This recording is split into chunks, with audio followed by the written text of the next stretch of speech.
Welcome to Rates and Barrels. It's Tuesday, June 4th. Derek Van Riper, Eno Saris here with you. Britt Giroli on a much-deserved vacation. Weird stretch of schedule, right? 3 weeks without Britt, but it was because we had 2 shorter weeks based on the schedule being all messed up. So Britt comes back next Tuesday. We're looking forward to that.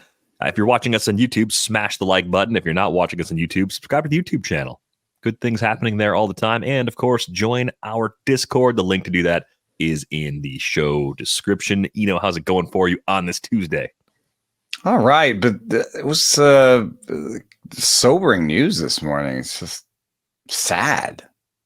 Are you referring to the baseball news? Yes, the baseball news. It was sad.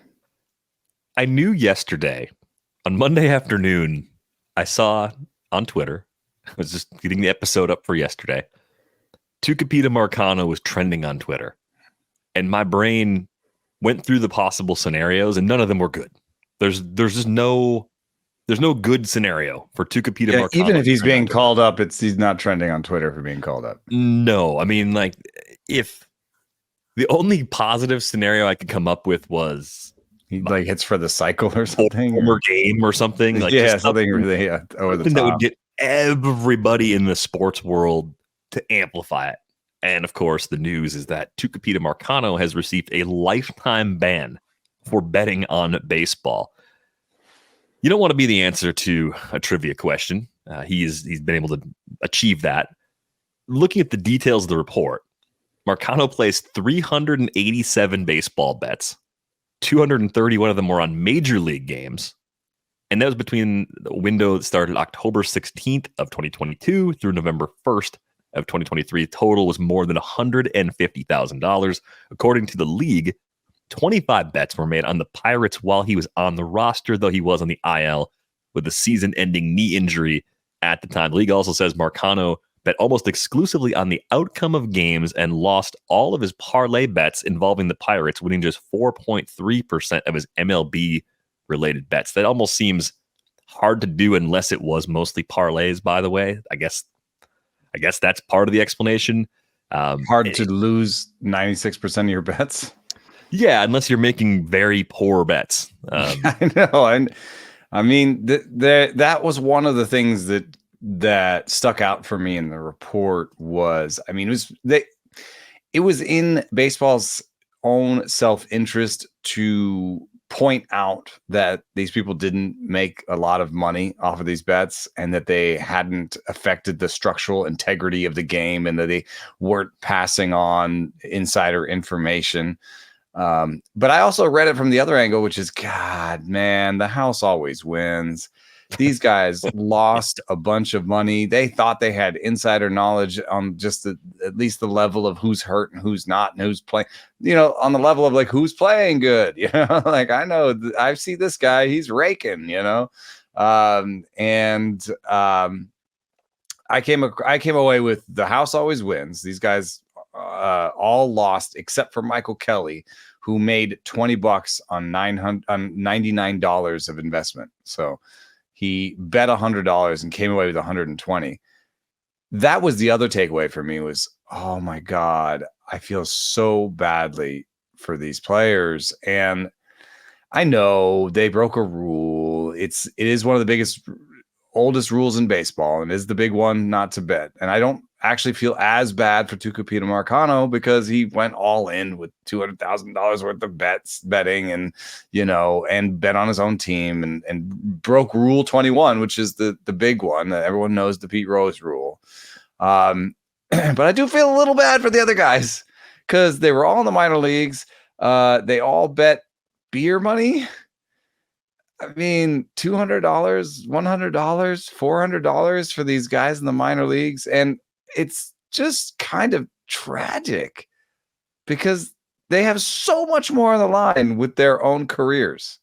Right. The amount of money Tucupita Marcano could make staying in the major leagues, even for just 2 more seasons as a league minimum player, was far greater than what he was going to make gambling, especially Andrew Saalfrank chucking parlays out there. Yeah, Andrew Saalfrank could have spent this year in the major leagues or at least partially in the major leagues. And he bet like $400 and now he loses $400,000. I mean, it's the worst outcome, the worst betting outcome. You really lost. But it's important for baseball to police this sort of thing because they have a really tricky line to walk, which is that they are in bed with the betting houses as a league, but the game needs to have its integrity, or else people who bet on it won't continue to bet on it, right? Like if you think that baseball is rigged, then you won't bet on it. I mean, you won't even watch it if you're just a fan of it too. Right. So there's a lot at stake. Right? It seems it almost seems like the betting $200 and risking 400,000 on the level for baseball. Right. Because they're getting some sort of like influx of cash, but they're betting the integrity of the game. They're betting everything, in some way. Yeah, that's the risk for sure. And that's why I think anytime you see a report like this, a press release about players being suspended, you're always going to get, unless they find that outcomes were altered, you're going to get that clearly put in there. Oh, this did not impact outcomes of the game. Yeah. Because that's such an important part of it. Yeah. Every single one. I don't know, man. Like this is the kind of situation. And of course, with the Ipe Mizara story that was happening, just 2.5 months ago, that just so strange how that seemingly faded as quickly as it did. There's a lot of space between the person who's translating for Shohei Ohtani and guys that are basically like fringe major leaguers or up and down guys that are trying to break through, and like the access to what they have, right? And a lot of this comes back, I think, for minor league players being in pretty dire financial situations a lot of times. That's a factor that is still, I think, a part of this conversation as well. I'm kind of surprised that some of these guys had $200. Yeah, I mean, I guess the other thing you think about, okay, so clearly sports betting has changed a lot in this country in the last decade. You can do it from your phone in many states. I know. And this is something that was why illegal, it's not right? $200. It's like $10. I put the $10 on the thing and see what happens. Yeah, I don't know. I don't know if there's a future where the severity of your punishment hinges more on how aggressively you're playing. I don't think they want to go down that road. I think they want it to be 0 or 1. One thing this I is what learned, you can do, and this is what you can't do. One thing I learned from this was a rule-based thing. I did not know that Rule 21, the rule at question here, had a distinction between betting on your own team and betting on other teams. Right, and that's why Marcano has a lifetime ban, and the other 4 players that were suspended as a result of this recent investigation. Jay Grom, prospect in the Padres organization, Sal Frank, Jose Rodriguez, and Michael Kelly, who you mentioned before. That's why they have 1-year suspensions. That's the difference. And I guess that speaks to what we were talking about, which is just betting on some other game that you're not involved in does not. I still think the integrity of the game in the same way. I know it's. You might know a different player on that team, and he might have texted you, "My knee is hurt" or something. You'd be like, "Oh, that sucks. I'm going to bet against your team today." There's just too much risk of nefarious things happening there for that punishment to be lighter. I don't know. I don't think a 1-year ban sends as much of a message. Lifetime ban, that's pretty clear. 1 year, okay. Especially if you're a pitcher, you could get hurt anyway. You could miss a year. Right. So they're introducing nuance to this and introducing gray areas. There is a recent situation when they weren't when we weren't playing, and so he wasn't playing baseball, but he was affiliated with the A's. And he bet on the A's, but he wasn't in baseball. Well, minor league baseball was shut down that year. Peter Bayer, Bayer, Peter Bayer. So his contract was suspended and he bet on the A's, but he was affiliated with Oakland. So the reason this was uncovered, I guess, is there was a tip from whichever sports book these players were using to the league, right? Oh, God. So then you wonder, okay, are players much more likely to be caught now with legal channels for sports betting than they were in the pre-gamble from your phone legally era. I'm hoping there's been some advancement, especially with the Jonte Porter news in NBA and just generally what's going on. I hope there's been some advancement among the players in the knowledge of what they can and can't do. You know, so Marcano was 22 and 23, but Kelly was 21. Jay Groom was 21. Jose Rodriguez was 22. I don't know. There's Sal Frank was 21. So I'm hoping that, and these are years I'm yelling. Yeah, it's a lag though. This isn't. I mean, that does mean what else is coming down the pipe, and are there? But the Marcano one being more recent means like this seems to be like a sum up of all the investigations we've been doing, and over the last 3 years. Yeah, well, I'm sure it won't be the last time we're talking about. Or maybe it was one sports book opened up their books to them. I don't know. So in the future, other players are like, well, better use a burner account. Better use an illegal bookie. David Fletcher's fine. He's throwing knuckleballs. Are we assuming that David Fletcher was at these poker games with this guy and never bet on baseball? It's one of those things where your mind races and you can't speculate. I know. Yeah, we weren't in the poker room. We don't have the numbers. We weren't there. But when you start to deconstruct it in your head, and you're like, what do you think really happened? I mean, we're told what we're told, but how much of the truth are we told? The other thing is just like gambling is an addiction, and it is one that has affected my family. And it is ironic to be in this space where we're talking about predicting the future. We're going to talk now about, players and which players are going to play better and stuff like that.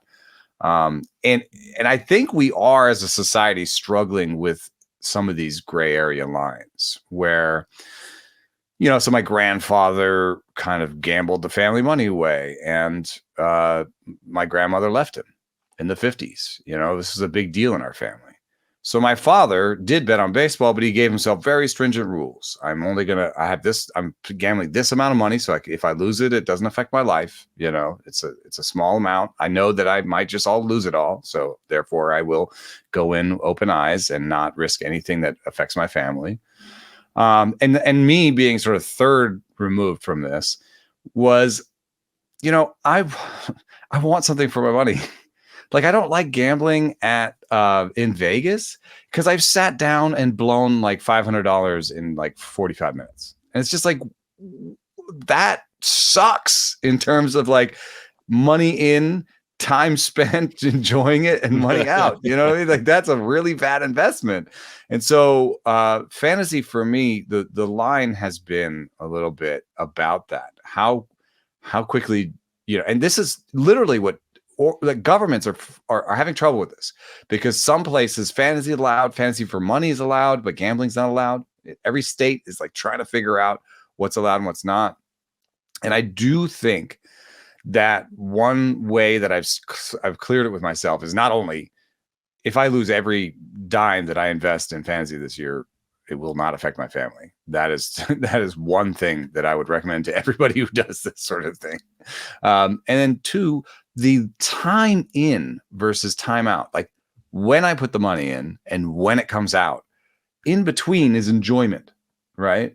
And so mostly enjoyment. Yes, definitely some pain, some anger, some frustration. It's a lot of emotions. You don't even get to feel all those emotions if you put $500 on the table and lose it in an hour playing, blackjack or craps. I mean, the emotion is pretty much just. It's a very quick. Yeah, we're all up. You're playing craps, and then someone cools off with the dice, and you're done. And you're looking at each other like, what do we do now?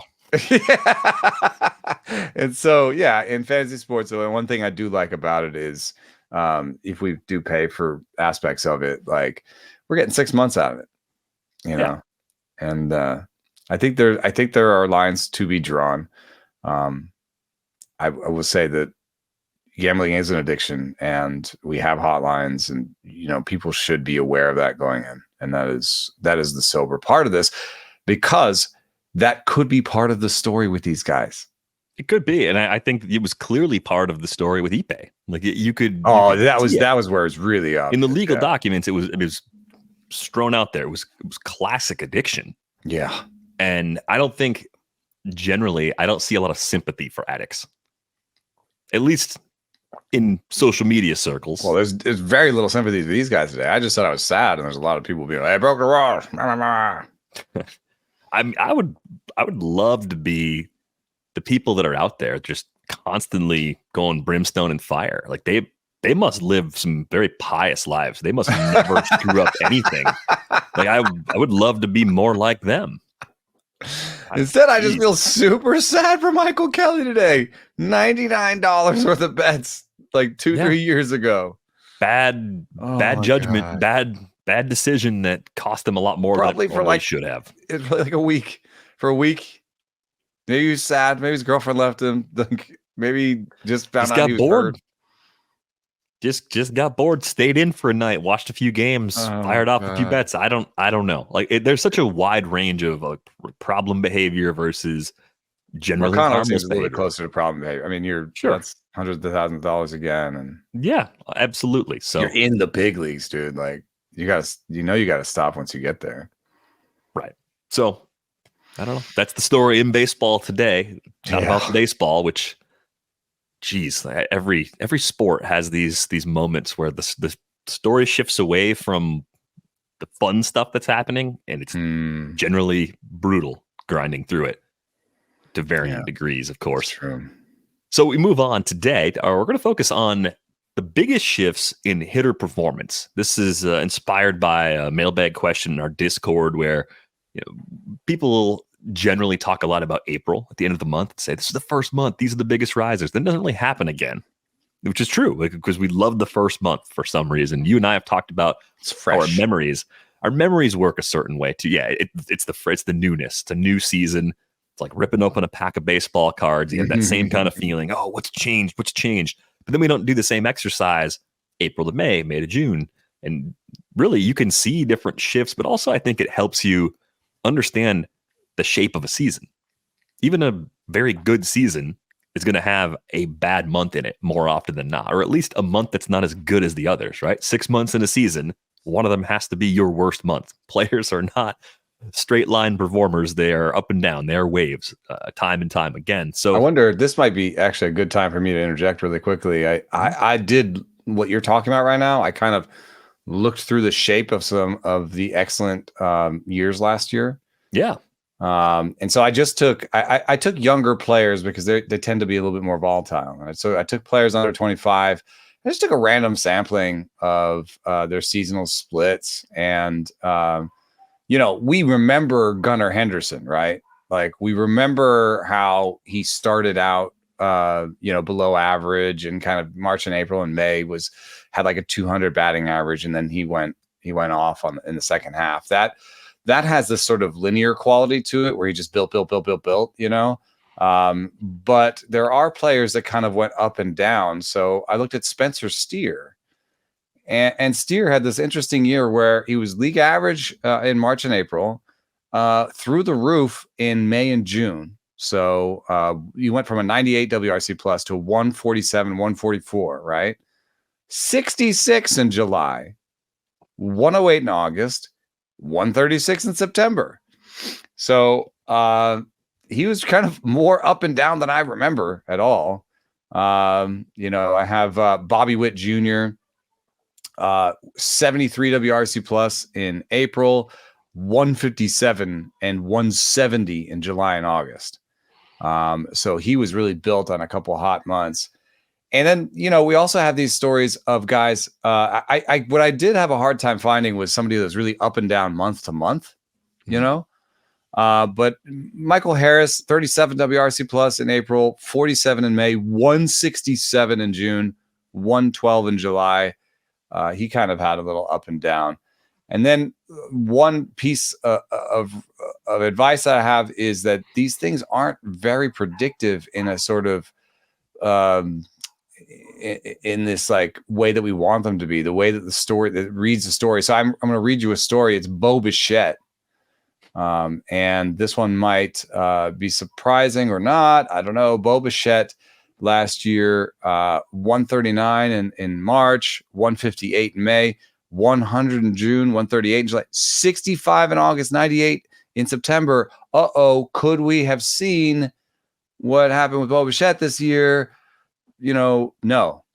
Apparently, second half splits are not more predictive of what happens in the future, and even when you break it down into young players. So I think the underlying message is poop happens, and some of the stuff is hard to predict, even with the underlying stats that we'll get into, and some of it is hard to know exactly how meaningful it is.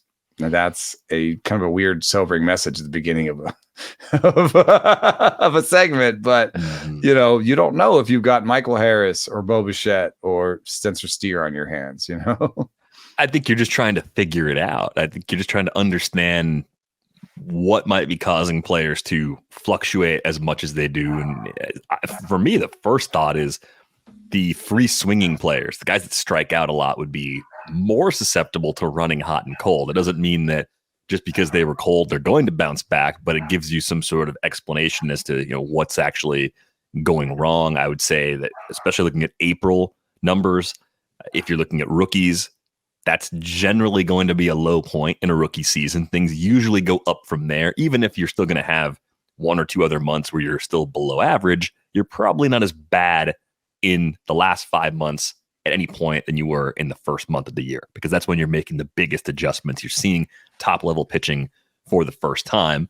But even that, it's not perfect, because I was digging into a whole bunch of players. I was looking at the biggest risers from a WRC plus perspective from month to month. March and April get lumped together because there's a handful of games in March. So just if we say April, it means March games were included for anybody that's playing in March. But like the biggest change, this doesn't mean anything. Christian Bethancourt had a minus 66 WRC plus in the first month, and he had a 122 in May. It doesn't mean he's good now. It just means he's just Christian Bethancourt, I think. But Aaron Judge is the second biggest riser. He had a 118 in April, and I think some of the questions about Judge at the end of the first month were, hey, is that spring injury, that abdomen problem, is that actually still bothering him? And then he went white supernova hot he has a 51% barrel rate in the last 30 days. Yeah, I think it just gives you the resounding, his abdomen seems to be fine. Like it erases the concern you had in April. And the toe, maybe. And the toe, too, which was a fluke injury. It could have happened to anybody. It's not I know there was that report maybe in February or March that came out that said he'll have to do maintenance on his toe. And when we see things like that, people say, oh my God, his toe is never going to be the same. And it's like, I think every player picks up different things along the way that they have to continue managing. That's just the cumulative wear and tear. Nietzsche was wrong. You love bringing that up. I love bringing that wrong. Yeah, my brother-in-law loves that saying, so I always have to hear it. And I'm saying he's wrong. Yeah, I mean, we all take that little, I don't know if we all do, but we take that little thing and get the gunk out between our toes, and he's got to do it too. But one thing that we have had from research is that volatility, which is a measure of how much people go up and down in their production, that is related to both age and strikeout rate. So those are pieces of research that we can point to.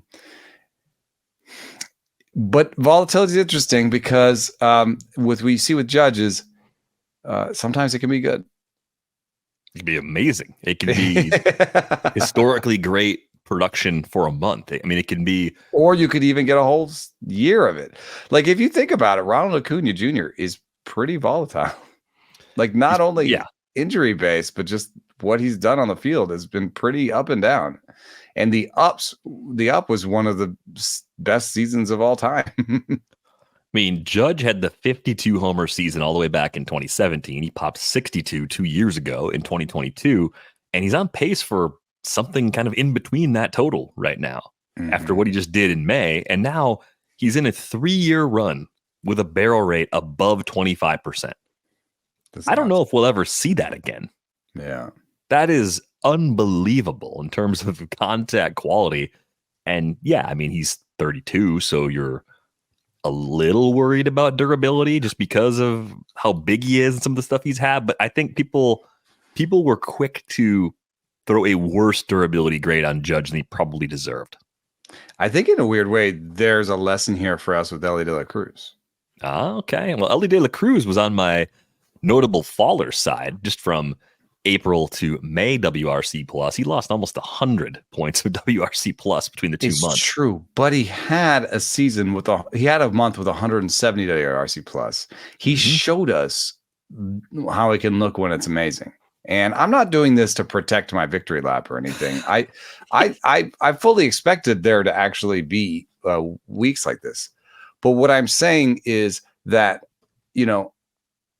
the upside and especially in this case, the shape of what he's done is going to keep him in the big leagues and keep him relevant to us and keep us drafting him. And yes, there will be years where we get the bad version, but there is a year where Elly De La Cruz does 4 months like he did this April, or 5 months, or even 6 months like he did this April, and has an MVP type season. And that, I think, is worth holding on to, worth drafting, worth investing in. You have to be careful about how much you invest in it. But these very top end outcomes end up driving teams. I've made mistakes on the teams where I bought Elly. Elly has been in the tank for the last month. Those teams are in first place because he's driving them with his legs. It's categorical juice. I mean, it's Yeah. 32 steals in 60 games, and now we're at the point he's put together basically a full season in the big leagues since his call up last year, right? 158 career games for Elly De La Cruz, 234, 312, 412 with the slash line, 22 homers, 67 for 80 as a base stealer, 105 runs scored, and 69 RBIs. And that's the starting point. That's what he's done, learning how to hit big league pitching. At 22. At 22. Yeah. So when you start there, can we safely say, for many players at least, your first 162 games are your floor, generally? Most players come into the league at an age now where they're young enough, the projection is still forward. There's a handful of guys that maybe they break in at 25, 26, the late bloomers, the guys that didn't get a shot, where maybe they're best. Yeah, and I would separate them from I would separate the sort of pop-up, this guy just came out of nowhere from, guys that we've been tracking since they were prospects, Yeah. And if you can tell me that a player in his first season's worth of games is going to hit 20 or more homers and steal 60 or more bases, you don't tell me anything else about the player. I'm excited about that player. That's a good, valuable player. What if his name was Bobby Witt? Well, he wasn't quite. Are you learning? Are you Different changing? rules. Are you changing? I think I'm changing a little bit because I think that. So a lot of how playing time works is how organizations feel about a player and the importance of a player to an organization. That right? was my big bet with Elly. I was like, this guy's super exciting. They're going to put him in a shortstop, and they obviously love him, And that's what I overlooked with Bobby Witt Jr. was that he clearly there's probably going to play there. leadoff all year, even if he has a 98 WRC plus or a 305 OBP.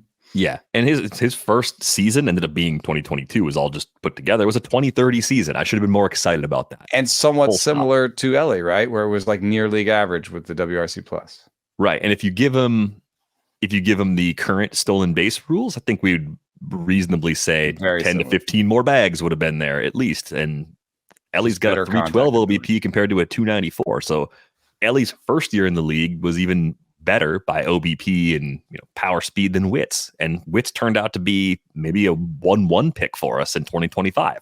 That's the ceiling he's reached. Mm-hmm. So I've learned slowly. I think that's the overarching idea is that if someone has reached some sort of legendary peaks, and they're early in their career and they're young, then sometimes you just have to swallow the valleys, Right. I did see Colt Keith was a big riser. He had a 12 WRC plus in the first month, a 152 in May. I think that's really encouraging. That's sort of in line with the guys that have performed everywhere. If they keep getting chances, we'll generally figure it out. I think it's even probably better than I would have expected for May for him, even as someone that drafted Keith and likes him a few places. But you can pull back right now and say, well, it's only a 291 slugging percentage. Yeah, that's definitely a problem, but he's not the only hitter in that lineup who's underperformed by power. And to see someone adjusting to big league pitching for the first time, keeping a sub 20% K rate, that's a pretty big win, right? The ground ball rate's up a little bit right now compared to where it was last year between AA and AAA. We see that happen to a lot of players. So I do think Colt Keith showed some interesting signs of growth over the course of May that I'd be excited about. And I started looking at the other rookies, just a few other ones that we were really excited about. I didn't really look at Wyatt Langford because he's been hurt, but Jackson Churio, whose playing time has been getting chipped away at, I don't like it. Just let him play. He's actually down from a 73 WRC plus in April to a 55 in May. And I think this is a challenging player development question that we're going to probably ask someone who's closer to people in player development at some point is, how do you find the balance between building confidence, letting a player learn, and not hurting your team on the fly? Because that seems like one of the genuinely most difficult questions teams have to solve right now. When you don't have the luxury as a team of just saying, play every day or play 90% of the time. We'll give you a day off when we can tell you're really pressing. We'll give you the day off occasionally against a really tough, same-handed pitcher. But you show up to the ballpark most days knowing that you're in the lineup. That's the kind of thing that I think teams are really struggling with. And also, I think the balance between results on the field and process numbers. So for Churio in specific, like, I think that the 32% strikeout rate in April was a little bit surprising, or was maybe the number that suggested that everything wasn't going great, even though he hit some power and stole some bases. And, that I think 32%, that was higher than I expected. And then in May, when his playing time starts to be cut and they're a little bit more judicious about when they play him, his strikeout rate plummets actually to 19%. Right. And that would be good news, except it doesn't come with any slug. And it doesn't come with any walks, and the on the field results don't improve any. Now you add in the fact that he does provide defensive value. So for your team, maybe you just struggle along with this, like Anthony Volpe in your first year, and you say, hey, he's still helping us, but is center field maybe an easier spot for them to paper over? I mean, they have guys who can play center field. And they play Jackson Churio in the corner mostly. Yeah. So it's fine. I think the way I've landed on this, I'm always changing. I'm always trying to tweak it and rethink it, is if you have enough regulars who are quality regulars, you can afford to let one or maybe two players, even on a contending team, be below average guys at the bottom. And just making sure that everything else is working is really important to continue giving the struggling player that extra time. So this is probably the best place for him to learn. Like we've said, like AAA pitching is no good. What if he goes down there and just kills it? Then so what? I mean, the Brewers right now have 9 players with 50 or more plate appearances this season who've been league average or better with the bat. Between Yelich, Joey Ortiz, Contreras, Hoskins, Terang, Adames, Gary Sanchez. In some ways, Joey Ortiz is saving Churio's butt.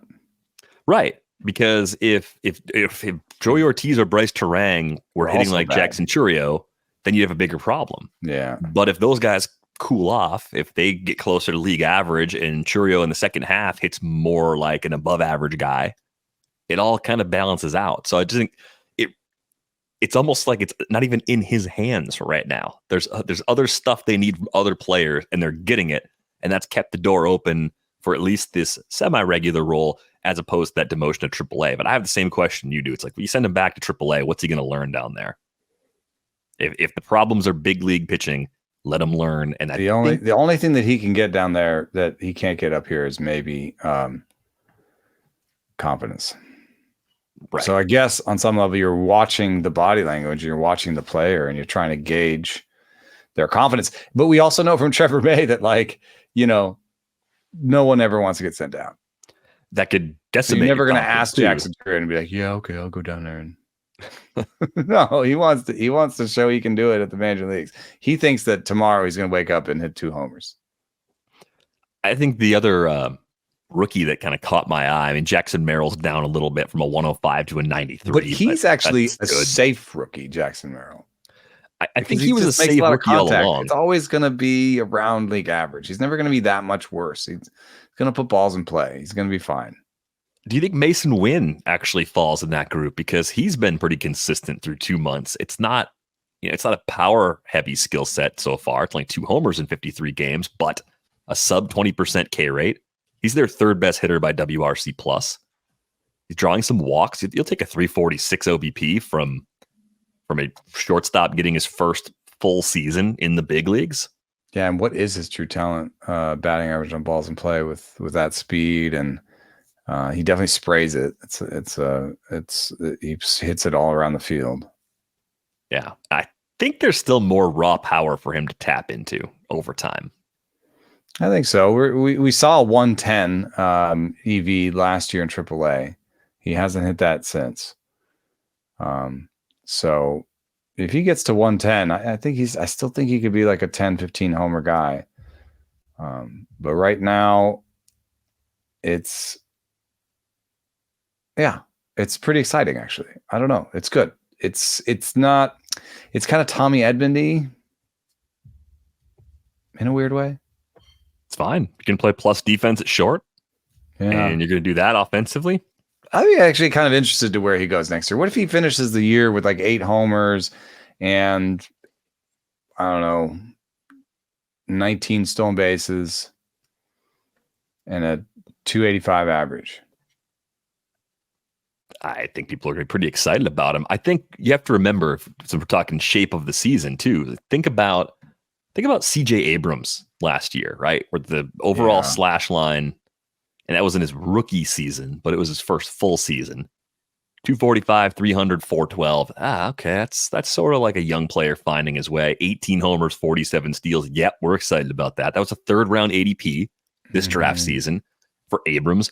And I don't think, if we looked at the numbers through May of last season, I don't think the numbers look quite as good as they did from then on. I think Abrams got better with a more prominent spot in that lineup. They started leading him off a lot more for those final 4 months. You start to look at stolen bases even. I think those started to take off a little bit more in the second half. It really felt like it was a slightly backloaded breakout or step forward from CJ Abrams a year ago. So that's why he had a first half 85 WRC plus. It was 55 for the month of June. His first half line was 245, 292, 397. CJ Abrams last year. So a lot of the slugging came in the second half. Yeah, some of it you also have to think about. There's weather effects and sure. And then there's, these young players getting used to the league. And I'm not too surprised with Colton Cowser, being on the list in the negative way. Where do we have him? Cowser dropped from a 182 in April, which no one thought he was going to sustain, to a 71 in May. And I think that fits in the range of normal. I think so. He's also a young guy who strikes out a lot. So he fits right into our grouping. I'm a little surprised that with the walks, he wasn't able to keep the WRC plus respectable. But in fact, given we're looking at monthly splits here, I think like a 70 something WRC plus in a month is actually kind of respectable. It's like, it's not great, but it's, we just saw minus something from Christian Betancourt, Yeah. So who do you, let's pull back again for a second. Who do you think is a consistent player? Who, like, just first quality hitter that comes to your mind as a consistent player where month to month there would be less Freeman. Freddie Freeman. Okay. Let's take a look at some Freddie Freeman splits. I wonder what Freddie Freeman's lowest WRC plus is. Doesn't strike out in a month. Let's see. Splits tool. So this is how you find these, by the way. Go to the Fangraphs splits tool, and then you can drop by month, hit the advanced, and you can see his whole career all there by WRC Plus. We want recent stuff. Actually, Freddie Freeman hasn't had a month below 100 since 2019. He's too consistent, but yeah. But he did have some before when he was a younger player. Sure. Yeah. There's a 65 in there. That has only like 28 plate appearances. That must have been a month where he was hurt. Jeez. Cowser doesn't profile anything like Freeman, of course. No. But the point is just like even great players who are consistent typically have some up and down. I think I would agree with your point. A 70 WRC plus for a month isn't a problem. It becomes a problem when you dip below a certain threshold and there's competition. That's what happened to Edward Julian. He had a 138 in the first month and a 44 in May, and he was the one that got sent down with Royce Lewis coming back. We talked about that on Monday. We're seeing. Well, we also talked about how that was kind of a complicated roster issue on some play. I do think Cowser's a little bit safer on this Orioles squad, despite all these guys that are coming up. It's pretty clear to me that there's a roster spot at play that we talked about, the sort of the Kyle Stowers roster spot. And it's all relative because just as Edward Julian took a dip, Trevor Larnach took a dip, but Larnach fell to a 75 for WRC plus instead of a 44. That's just bad. So if you're trying to grade on the margins, that stuff matters. Mullins went from a 99 to a -3. So Cowser dropping to a 71 isn't as much of a problem by comparison. It's like you're constantly being measured against Mullins the is next keeping best Cowser. Yeah, Mullins is keeping Cowser safe. Really. Right. There are some players. There's somebody on the chopping block in Baltimore. It seems like almost the next guy is Mullins. I don't know how, because it's too much of a track record and it's too much invested. It's too much of a contract. I don't know. Yeah, the stickiness of your role or your grasp on your playing time probably rides on the quality of the alternative in some cases. If there's a threshold you have to stay above, and if you sink below that threshold, then it depends on the quality of who could take your job. Yeah. And that's where things get really problematic. Even Jose Altuve, 189 WRC plus first month, 63 in the second month. Are you worried about Jose Altuve? Yeah, not really, but I did say we did have that comment that we won't know how Jose Altuve is done until he's done. Right. There's more of the keeper dynasty question wrapped in with Altuve, given the stage of the career. But yeah, for the rest of this year, am I worried about Jose Altuve? Not really. Do you think there's anything, you mentioned the limitations and small samples especially. Do you think there's anybody on the risers list beyond Judge and Keith? There's guys like Michael Massey, Corey Seager just looks healthy again. He's himself. But Massey, Luke Raley, David Fry, who we talked about last week, Nolan Gorman and Shea Langoliers, Brent Rooker, Gleyber Torres kind of getting a little closer to the guy we hoped he'd be coming into the season. Still not crushing it, but much better than he was in April. Even Vlad Jr. Also performing better in month 2 compared to month 1. But for the guys that are less rostered, is anybody in there that you're looking at and saying that might actually be the start of something? Let's throw up the barrel risers list here.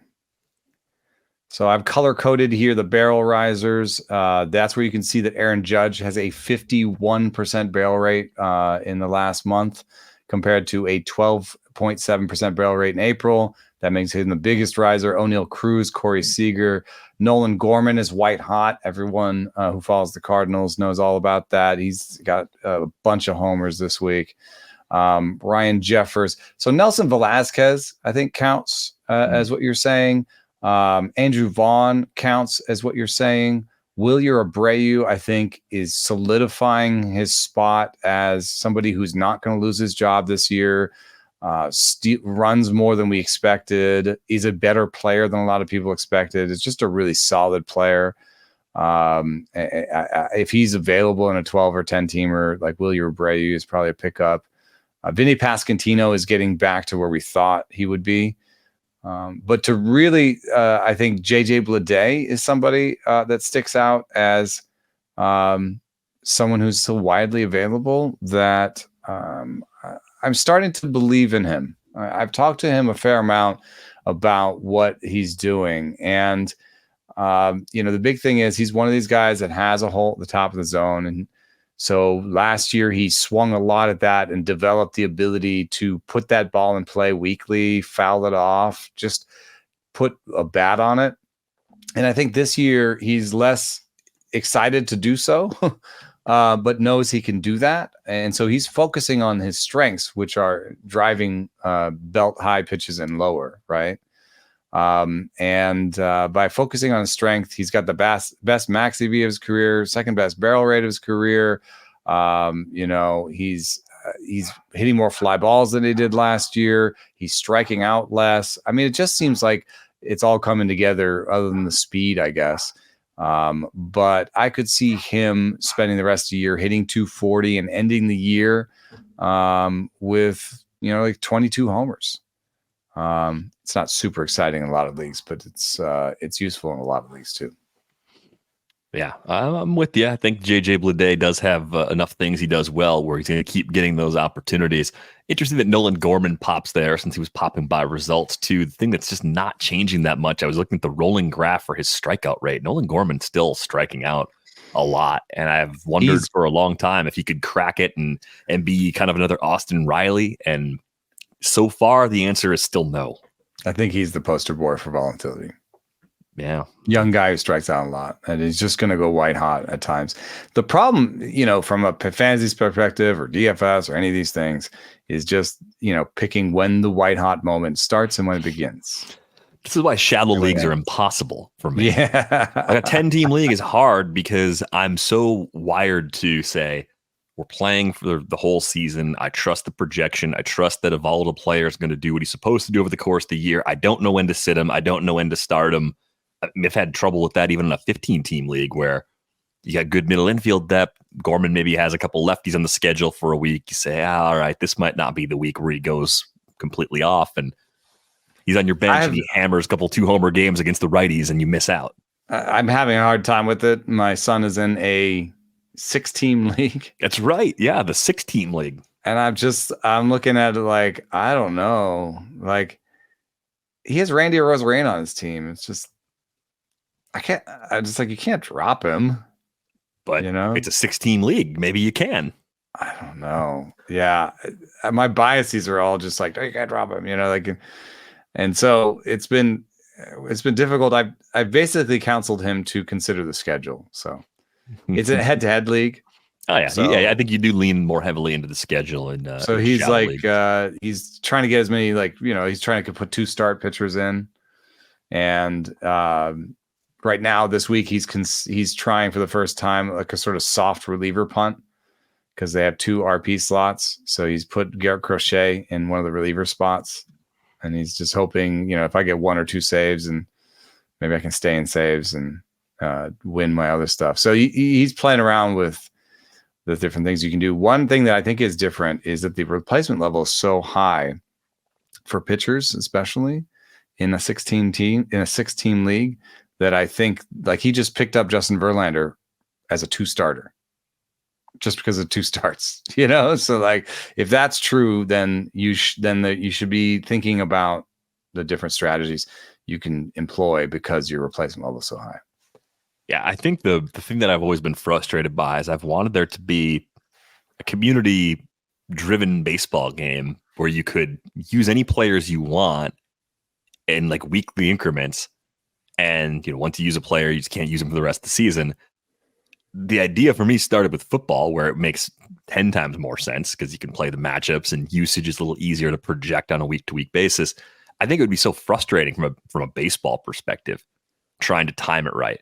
And you did probably have to have some restrictions on how often you could use players in Colorado or something for bats, or just there'd have to be a couple little tweaks in it, just because I think you'd have a few outlier situations that make it less fun to play without those guardrails. But you also put together a list of hard hit rate risers.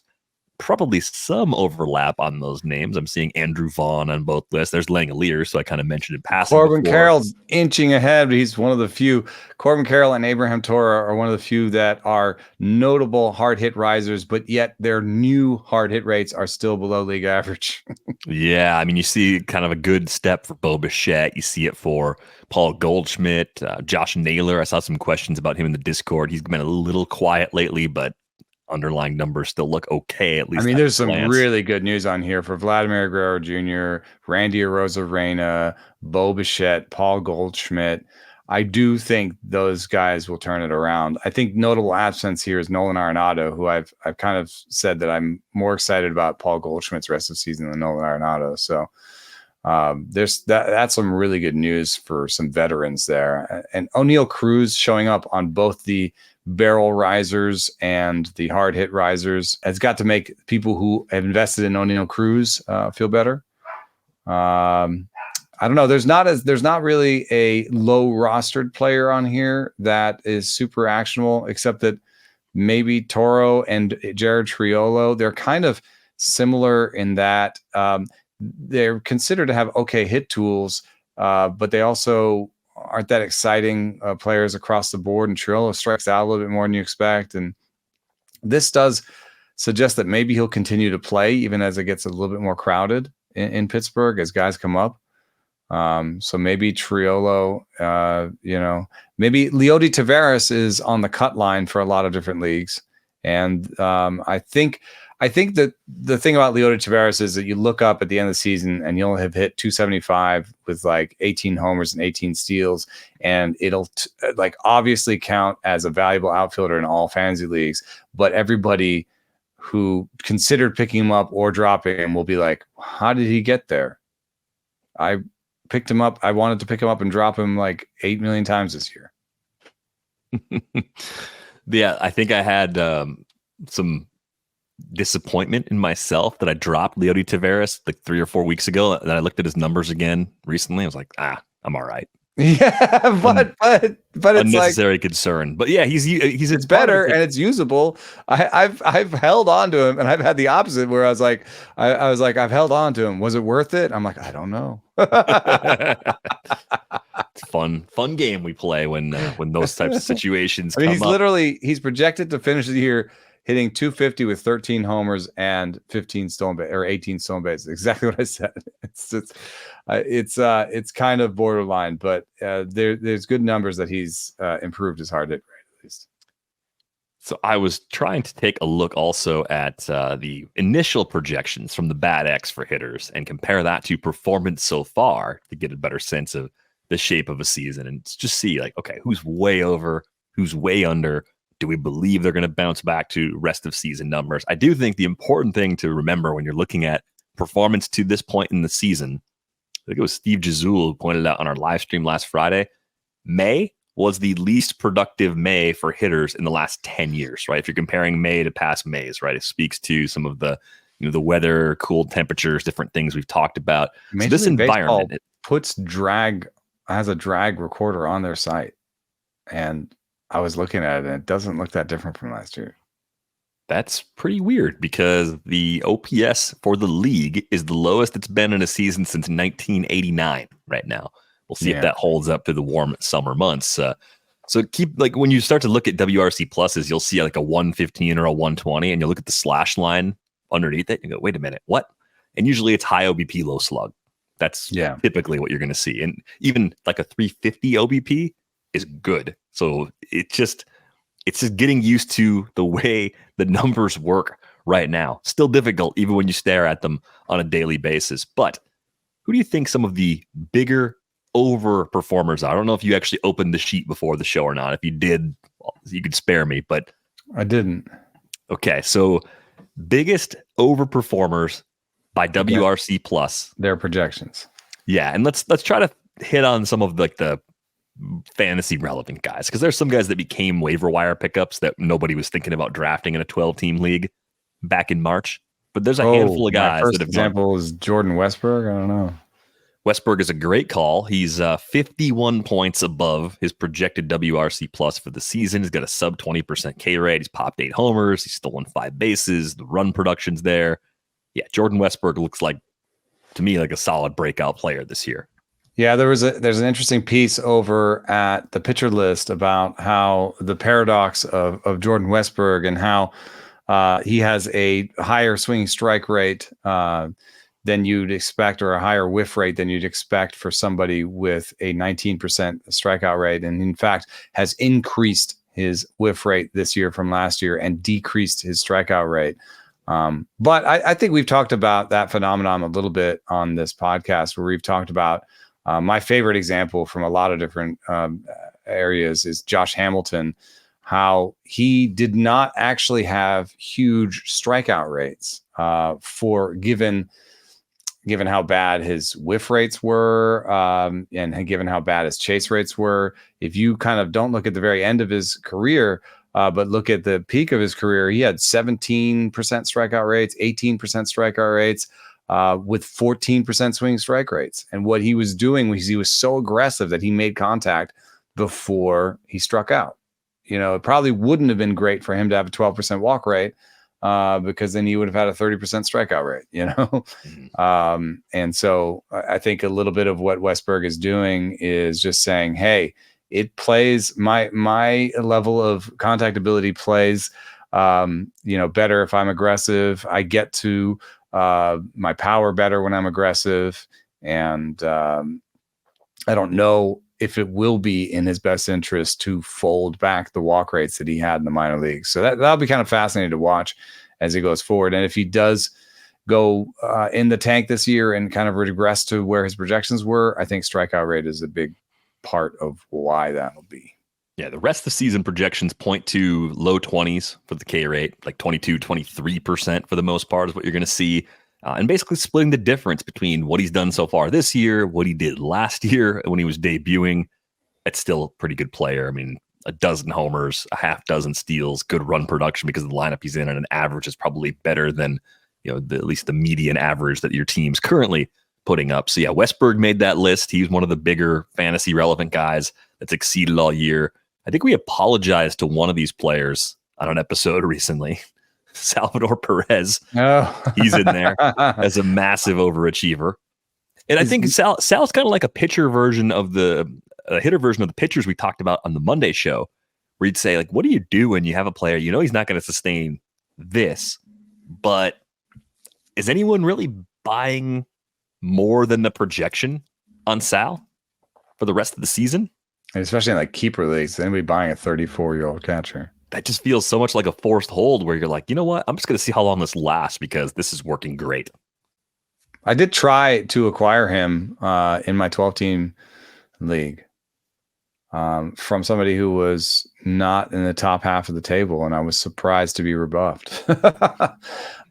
Is Marcell Ozuna on your list? Yeah, he's on there. Yeah. He's a huge. Well, I mean, he hit 40 homers last year, so I wasn't sure. But the aging curve on a 33-year-old DH, especially one that has had poor seasons in between, I would have. It's basically Marcell Ozuna's keeping up what he did last year, when projection systems would have said, no way, you're going to keep that up.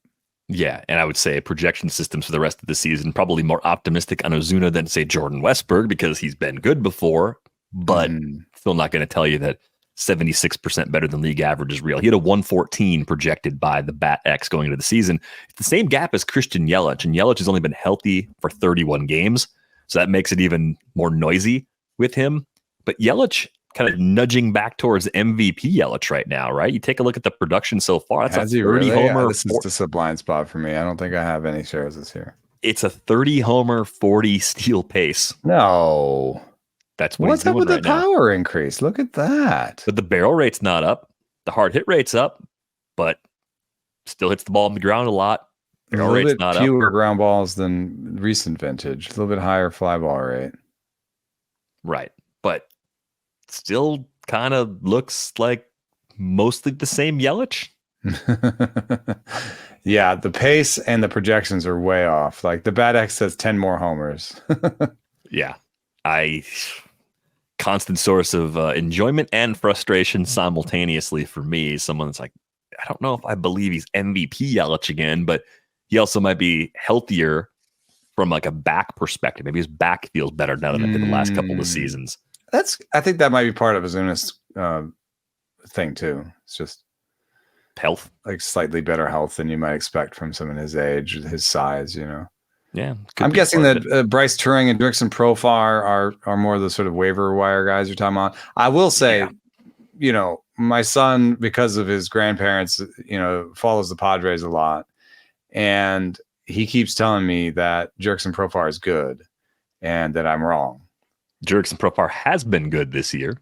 That's the distinction I try to make. To various degrees of success with a 12-year-old. He does understand probabilities and the future and projections and stuff like that. But he just he's like, every time we turn on the game, Profar's on base. And I'm like, I know, but it's hard to argue with that. There's a little bit of change with him, with Profar, in that he has, I think his approach has matured to some extent. Like his overall swing rate is down a little bit from last year. His chase rate is down, but he's managed to keep his zone swing up. So I think like just his eye at the plate his approach at the plate has matured. In terms of max EV, it is the best max EV he's had since 2018. So maybe he's feeling healthy. It's the second best barrel rate of his career. It all's just like tiny little marginal. And then there's definite luck involved. I mean, a 363 BABIP for Profar is way over his skis. But this may be Profar's best or second best season. Yeah, and he's had some decent ones. I mean, it's the 20 homer, 10 steal type seasons he was putting up. His last year in Texas, his only year in Oakland. Yeah, that's fine. That's good. Even the 2022 15 homers, 5 steals, like he'll be somewhere in between those two things this year. And it's the way that I finally came on it was like he's a good player. He's always been a decent player, and he's having one of his better years. I guess that's the type. He's basically league average for his career and projected to be better than that the rest of the way. Yeah. Always controlled the strike zone pretty well. I don't know that I can like look at a group of players and be like, this will be the next Jurickson Profar, though. It seems like a fairly unique way to success. I think you're looking for someone who has a high PT floor and does the double-digit walk rate, low strikeout rate trick. That's usually... Oh, that's your Perdomo trick that you pulled once. Yep. Yeah. And I thought Brian Rocchio could do it, and it's not impossible, but he hasn't quite been that guy yet. If India has a bad year this year, India could have a similar career path, I guess. Yeah. Yeah, he could end up being a bit like that as well. Should we go to the other end of the board? Who else? Isak Paredes is a big exceed. 109 projection, 158 so far. Not a surprise to see that. Brent Rooker, projected to be about league average, has a 161. Brent Rooker is going to get traded to a contender, isn't he? Brent Rooker to Atlanta? Who says no? What does he have left? He is under contract till 2028. I don't know, dude. Yeah, but Brent Rooker's a little old, right? 29 years old, yeah. Yeah, I think that's a time for Oakland trying to get someone a little bit younger into the organization for him. Upside down on the board, biggest underperformer, Jose Abreu, right? He was projected for a 102. He's a negative 17. Vaughn Grissom. Corbin Carroll's got to be on this list. Yeah, for the fantasy relevant guys like that people had high expectations for. Corbin Carroll projected for a 122. He's had a 68 so far. We've talked about him a lot. He's hitting the ball a little bit harder now. I think he'll figure it out. With the hard hit rate data being here, like 37.7%, it's not great, but I think it's a step in the right direction. I think he'll be good. And for what it's worth, the soft science stuff for me, I think he's strong mentally. Like I don't know. I think he's got that it factor. Seems like a slow heartbeat guy for someone that has a high motor. It's a funny combination. Like he never seems like he's jittery or unsettled. Like he just seems comfortable out there. And he's not smashing bats during this, so like he's just trying to figure it out. Xander Bogaerts got me on your list. Xander Bogaerts, the Xander slander continues. Projected 113. He's got a 72, so about 41 points off. Cedric right Mullins next to Randy Arozarena. The surprising guys that were projected really well and haven't been quite there yet. Yordan Alvarez, projected 166. He's been a 126. He's not crushing you. you have him. He's just not doing quite what you expected. And I think he'll get white hot. I don't know if it needs to be white hot, but I think he'll have a month where he hits like 14 homers or something. You know, like he'll just have one of those, like he'll go on a bender. Yeah. How about this one? Julio Rodriguez, a 134 projection, has a 92 so far, only 4 homers and 249 plate appearances. Yeah, Trevor May was talking a little bit about, you know, the approach against Julio Rodriguez and how they're pitching him more inside. And he likes inside, but they're pitching him sort of further inside than he likes, and he's not able to turn it into power. And he's swinging, missing more. I mean, there's something there. I don't think I'm worried either. I mean, he's still, from a fantasy perspective, he's still stealing bases. From a real life perspective, he's still playing center field. From a underlying perspective, he still has a plus max EV. The barrel rate is down, but you know, like when you think back to that barrel rate chart that we put up earlier, like, you know, some guys just go up and down.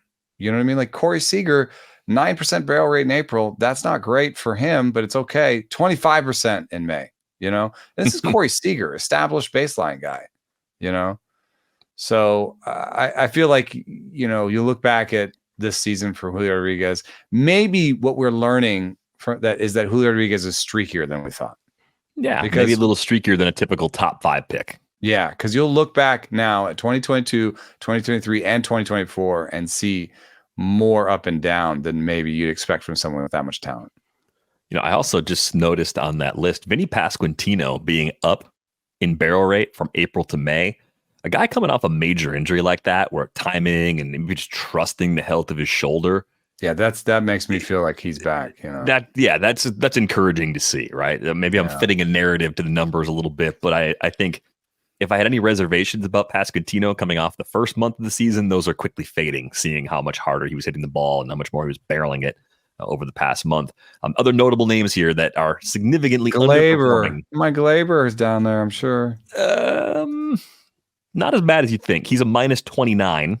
So he's in the group of players you'd expect to be a lot lower because it's not pretty. It's like 229, 310. But he was probably only projected to be like a 109 or 112 or something. Projected to be 18% better than league average. He's been 11% worse. And he seems like he's putting it back together a little bit here. I think Austin Riley projected to be a 133 down 86. Injuries have been part of it, but 3 homers in 42 games. That's been frustrating. Wasn't Torres on one of my lists here? Hard hit. Barrel? I think he was on the hard hit, right? Or at least he was on. I saw him on one of them. He's on barrel. He's up to 10% barrels in May. Yeah. Randy Arozarena, who's come up a few times, had a 123 WR. Is he droppable in a 6-team league? Like, what are we thinking about him? I think he's established himself as a streaky player. I mean, he has. He chases outside the zone a lot. At least he has in earlier parts. He also has some sort of high-low issue where, like, right, like look right now, 46% fly ball rate, the most of his career. You'd say that'd be good for power, but it's not. It's the second worst barrel rate of his career. I mean, he definitely has. I think he has like. Oh, let me look. I think he has 2 swings. I'm not sure it'll show up in the data. It's not like an Isaac Paredes 2 swings. It's like I think he has 2 shape swings almost. Mm-hmm. But yeah, Arozarena, I don't. Do you think is he a buy low for you? Even though there are some flaws, I think he is. I think the main reason is he's a 5 category guy when it's working, which means he could be a 3 or 4 category guy even when it's not. I know that 162 average is brutal when you're doing that in an everyday role. That's taking on a lot of water, as we like to say, for the ratios, right? The boat's in trouble. But the K rate is still, it's kind of at the higher end of what we've seen from him before. He's not chasing at more pitches outside the zone. And he's still hitting kind of the lower end quality contact range we've seen from him before, too, with the hard hit rate. So everything is just enough within reach where think there's a good chance Randy can come back and meet rest of season projections. Rest of season projections say he's the same guy. Generally, you see 13 to 16 homers, 13 to 19 steals, and because of how much they play him, really nice run and RBI total. So yeah, if I'm playing for right now, keeper dynasty league, and someone says this is my off ramp, I think Randy was a short peak player and he's just not quite going to get back to that level. I think I'm on the other side of that one, hitting the accept button, trying to get what should be better days ahead for the final 4 months. Yeah, interestingly enough, Randy Arozarena, Corbin Carroll, Trevor Larnach, Tommy Pham, Mitch Haniger, and Lars Nootbaar are all in the same place when it comes to value to date. They are very vastly different players, but I think it is interesting to have a group of players that have struggled and yet are basically close to replacement level. I mean, Phams doesn't really count because he hasn't played as much. Maybe Larnach either. But at least when you're coming to like Arozarena, Springer's right there.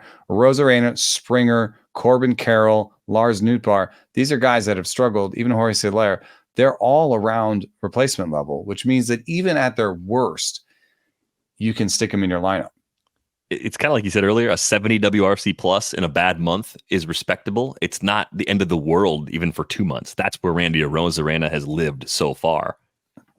Yeah, and I did look at his bat tracking. He does have 3 different swings by bat speed distribution. And I think that's what I see when I see Randy Arozarena. When he's at his best, I think he's anticipating what pitchers are trying to do to him really well and putting the right swing on the right pitch. And when he's not, he's just discombobulated. He's in between. 46% fly ball rate is really weird for him. And I just don't think he's that type of power hitter, despite the fact that he has plus raw. He's never had, the plus barrel rates. He's always had like decent barrel rates. So I think he should maybe, sort of even that out, maybe hit a few more ground balls and get on base and run around a little bit, Yeah. No, I think it's a good target because this is the point now people start to lose the faith a little bit more. 1 month of this wasn't enough. 2 months, I think you're testing people's patience in a way where you can actually go out and get a deal done and maybe get a decent discount relative to the draft day price because expectations are tumbling and that batting average is so brutal. The 162, 263, 310 for a guy that popped up a little later, a little unexpectedly like that makes people nervous.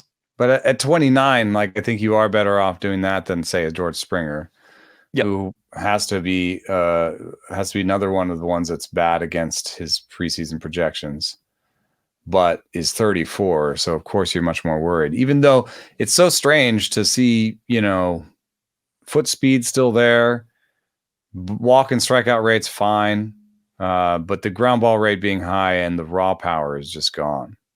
Yeah, he dropped 5 miles per hour off his max EV. Springer is minus 29 as far as his WRC plus so far compared to his projection. He was projected for a 112 by the Bat X. Kind of in the same neighborhood as Bo Bichette, who's a minus 25. Paul Goldschmidt's a minus 25.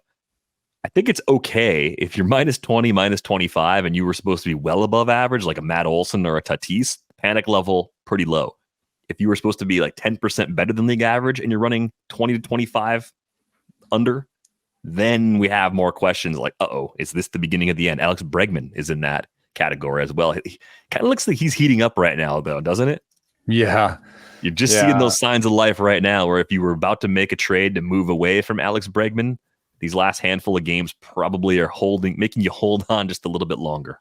I took 1 point out of my caught looking column last week about Bregman, and we had this conversation about mechanics, and he's always telling me like, oh, this is off or this is off or this is on, or like he told me before a pretty legendary hot streak last year, the year before, like I figured it out, I'm about to go hot, and he went hot. And this time he told me that he's like casting too far forward with his body, he's shifting his weight to his front foot too early. And that's actually causing his contact point to be deeper because his hands, like his shoulders ahead, and then he's bringing the bat around. Anyway, the thing that might be interesting to people listening, trying to do analysis like this on other people and on Arozarena, is that he said that pull percentage, Bregman said that pull percentage is a really good way to approximate contact point. And we've seen that from some of the research into bat speed. We've had to adjust our bat speed for pull percentage to try and get at that contact point. But if you see somebody whose pull percentage is way off of their norms, then that means they've lost their contact point. Now, I think the suggestion here, what's weird is pull percentage is something that's supposed to become stable, a month or two into the season, and so predict rest of season pull percentage pretty well. But even stability means that there's noise going forward. It means you start incorporating what they've done instead of just saying league average, I think from what I'm hearing from him is this is something you can change. Like contact point is something you can change. That sounds right to me. Actually, contact point is something you can change because contact point is timing, and timing is something you can change as a hitter. And so Bregman has been really aware of that. He said he's trying to release the barrel a little bit earlier and do things to change his contact point. And yeah, I think he's on a little bit of a mini Bregman. I think he'll be who he is going forward. And I think that Arozarena can do that too. So in the past, I've looked at pull percentage and been like, oh, it's stable, quote unquote. And, I don't know. For Arozarena, it doesn't actually describe much. His pull percentage is right in line with his league average. But for Bregman, it was a big deal. Yeah, and if you take a look at it, I didn't get this done ahead of time because we just kind of came out of this organically. But Alex Bregman, if you look at his rolling 15-game average at Fangraphs for his pull rate, you see some pretty clear ups and downs, a pretty big dip in the second half of 23, and that's kind of where he started most of 24. But now he's getting back up into the good pull rates we've seen from him, and you can kind of tell when he starts pulling the ball more, you tend to get nice jumps in production. And you can do a really quick year-to-year changes leaderboard on pull percentage on Fangraphs. Christian Yelich, the biggest increaser in pull percentage.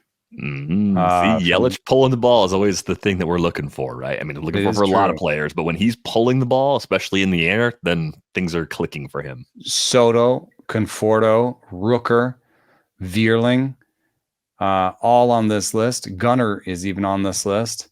Some ones that may turn it around, Stu, that look good in this analysis are Olsen.